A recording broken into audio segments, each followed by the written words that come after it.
going to be sharing 23 things that I learned last year in 2023.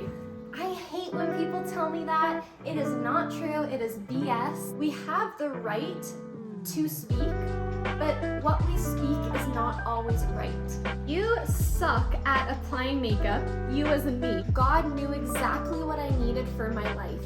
Hello everyone, Happy New Year's. Welcome to my channel and welcome to the very first video of the new year. I don't know why, I just think it's gonna be a really good year, so I guess we're gonna have to wait and see. To start this year off, I'm gonna be sharing 23 things that I learned last year in 2023. Hi, go sit down. My kids are awake, so I may be interrupted. We'll just see how this goes. I think it's a really good idea every year to just reflect back on everything you learned and everything you didn't learn. So stay tuned because I'm also going to be doing a video of everything I know I need in 2024, but I struggle with. But for now, let's think about the positives. Hello. Hi. How's it going? To start off, I guess I just wanted to share kind of what the past year looked like for me to give you guys an idea of where I'm coming from. So last year, we just returned from our big trip in Australia. We did a full lap in a tiny little van with our 18-month-old. Right when we came home, we had nothing. Like, we sold everything to go on this trip. So we were starting completely fresh. We didn't even have jobs. And on top of that, we welcomed our second baby, our little baby boy, Augie. So it's been a year of complete joy, and it's been a year of adjusting to being a mom of two.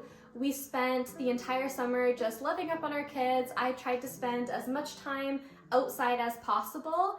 And now here we are, we're enjoying the warmest winter I've ever experienced in my life here in Edmonton, Canada. There was literally no snow on the ground at Christmas, which was the first ever. So it's been crazy. But without further ado, let's get into the 23 things I learned in 2023. So first off, go on the trip. Even if it means spending all of your money, all of your savings, go on the trip. Trust me, it's gonna be worth it. And if you don't go, you might not ever get the chance to go again. Money is best spent on experiences, not things. Things like clothes, toys, household items, they only give temporary happiness, and most likely they're gonna need replacement, whereas an experience offers a lifetime memory. All of my core memories growing up revolve around experiences, not things. Things like going camping and going on adventures and spending time outside. Honestly, I don't remember what our house looked like or if we had fancy things, but I really don't think we did. But we did spend a lot of time together and make a lot of memories. Some people have nice clothes and nice homes, and other people have nice experiences. Now, you can have both, but you can't always afford both. For me, I was in a place where I can't afford both. I can't afford to have great experiences and have nice clothes and have a nice house. I'm on a very strict budget. We don't have a lot of money, so it was an either or for us, and I will always choose an experience over an item. Your heart truly does make way for another family member. When I was pregnant with my son, I seriously worried about how I was gonna possibly love another human being as much as I love my daughter, and you don't, but your heart, literally, it's like it grows to make room for more love. For me personally, my family will always feel complete until another member arrives. I know for some people, they know exactly how many kids they want to have, and they have an emptiness inside of them until they have their full family. For me, I felt like my family was complete when I had my daughter, and now I feel like my family is complete when I have my son, and I know that if we were to have a third child, it would still feel complete. It's kind of like the saying, you don't know what you're missing out on if you never had it. Before I had my son, I didn't know what I was missing out on, but now that I have him, I couldn't imagine life without him. All trials have good in them. God intentionally will give you trials and hardships in your life, and although you may not see the good in them right now, there is always good in them. I want you to think of a trial or hardship that you went through in the past few years, and then I want you to really ponder what kind of good came out of it. I bet if you think for long enough, you will find some good. For me personally, this past year was a really hard year for us financially. We just returned from our trip and we started out fresh. We had no jobs, no money, and no personal belongings. Andy had trouble finding work in his field after he graduated, and I have been on maternity leave, which has been paying me like little to no money. Now, here's the thing, it may really surprise you to hear me say, but I'm actually thankful for being poor, and I'm gonna tell you why. Being poor led me to find some cash jobs where I could make a little bit of money on the side, which led me to have alone time, free of children and free of adult contact, just time by myself, which is very, very rare for me. This led me to do a lot of self-growth, and it led me closer to God. I haven't had this good of a relationship with God since I was a preteen, and that right there alone is worth being poor. This financially stressful time also showed that Andy and I can get through anything. Financial issues in a marriage are one of the leading causes of divorces, and Andy and I did not let our financial situation affect our relationship.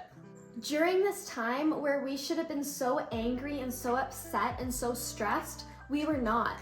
In fact, people around us who know us well and know our financial situation, they were so surprised on how well we handled it. And it's really because we found so much gratitude for the things we had and for the love we have. We held on to each other closer than ever and just became united and gave each other such grace. So during the past year, our relationship was tested and it did not waver. God knew exactly what I needed for my life. He knew that being poor would not only show me how good my relationship is with Andy, but it also led me to have such a strong relationship with God and just have so much more gratitude than I've ever had in my life. My kids are old enough to have a relationship with God. If you are a parent, you are responsible for helping your children form that relationship, a relationship that won't waver and will last for generations. Prior to becoming a mom, I knew that that was my responsibility, but then when I became a parent, I never actually acted or did anything to help that relationship form. Over the past year, I started to, and now looking at my daughter, I know she loves God and I know she has a relationship with Him. She prays by herself, she initiates prayer. She says, "God bless you" to everyone she meets, and it's the sweetest thing, and I wish I started sooner. Complain less, pray more. Time invested in your marriage will never be wasted time. I don't think I've ever gone on a date with my spouse and said, that was a big waste of my time. In fact, going and spending time with my husband, it makes me so much more happier that when I'm alone taking care of my kids during the day, I do it with a smile on my face and I do it with more patience. If a mom and dad are united and strong and have a happy marriage, they're gonna be able to parent better. Hold your thoughts captive and tame your tongue. I definitely learned this one, and I'm sure I avoided so much more confrontation than I did in the past. It's a real skill and it comes with practice, but we live in a world where people will just say whatever comes on their mind, and it's not always the right thing to say. I know some people have the mentality where it's like we have freedom of speech and we should be able to share our opinion no matter what it is. And that is true. We have the right to speak, but what we speak is not always right. The only person who probably cares what you look like is yourself. Everybody else just cares about your presence, so be on time for people. I know for me, whenever I've hung out with someone, sorry, Alethea is moving the camera. I know for me, whenever I've spent time with someone, if they're late and they look their absolute best, it annoys me because it shows that they were only late because they cared so much about what they looked like. I rather somebody just be on time. It's so much more respectful. You don't need to be stuck in this way forever. This way, meaning the current you, the you that you don't like. If you don't like something about yourself, you have the power to change that. There are some traumas in your life that you can't let go of because you won't stop talking about it and thinking about it and gossiping about it. As soon as you can stop doing those things, it won't be so traumatic. Your inner critic is the only one you're gonna have to fight with for your entire life, and the only one that probably matters. Give yourself some more grace. When everything feels like it's going wrong, that may be true, but it's also paving a path for your future. When you're wanting to do something, but you're just too scared to do it, just do it. It's probably your inner soul telling you something about yourself, and you won't regret it. People's reaction to you almost never have to do with you, but always have to do with them. It is not the number of friends you have that matters, but it's the quality of your friendships. So shout out to my 2 best friends who are absolutely amazing. I've been waiting my whole life for you. Don't dwell on your past relationships or past friendships that didn't work out. Some people are just made to be in your life temporarily. Skincare matters. I used to wash my face with like hand soap or whatever was in front of me, and now that I've been actually taking care of my skin, it's never felt healthier.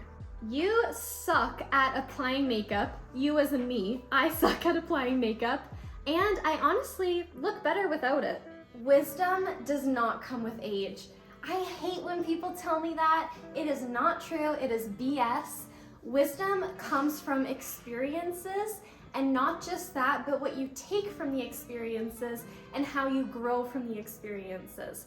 You can have a 15-year-old that is more wise in certain aspects than a 50-year-old, and you can also have somebody who has gone through the same experience as someone else, but who did not learn anything and who just shut down and didn't grow from it. Wisdom does not come with age. Starting a business is harder than it looks. I always see these videos on Instagram and TikTok about ways you can hustle and make money. And I think some people don't believe that they're true because they make it look so easy. And it is true, but it's just not easy. Stay tuned because in 2024, Andy and I are creating a business, and we have in the process of trial and error.